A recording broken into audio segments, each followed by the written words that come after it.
বিশ্বাস করি বিশ্বের সকল মানুষদেরকে আল্লাহ সুবহানাহু ওয়া তাআলার সামনে দাঁড়াতে হবে এবং সেখান থেকে মানুষ আর তাহলে একজন মুসলিমের সম্পর্ক হবে সে আল্লাহকে সিজদা দিবেন এবং সকালে উঠেই সে এই কথা মনে করবে সে হচ্ছে একজন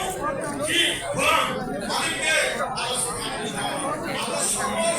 আকার দিয়ে তার জীবন পরিচালনা করবে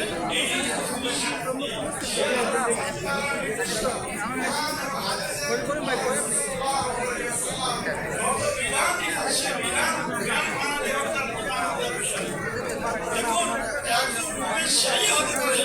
যখন সকল কাজ যখন সে ভালো ভালো কাজ করবে আর সেই ভালো কাজের প্রতি সে আনন্দ পায় তাহলে সে সত্যিকার মুসলমান আর সেটি আল্লাহ সুবহানাহু ওয়া তাআলা বলেছেন ওয়াইদা তুলিয়াত আলাইহিম আয়াতুহু যাদাতুহুম ঈমানান ওয়া আলা রাব্বিহিম ইয়াতাওয়াক্কালুন যে আমরা যখন দিনের কাজ করব আমরা যখন সকলের কাজ করব আমরা যখন আল্লাহর চর্চা করব আমরা যখন মানুষের উপকার করব তখন এই মনোনীত তৈরি করে আমরা ঠান্ডা থেকে দিনের কাজের ক্ষেত্রে আপনি সময় দিচ্ছেন শ্রম দিচ্ছেন অর্থ দিচ্ছেন আমাদের কিন্তু রমজান মাসে আপনার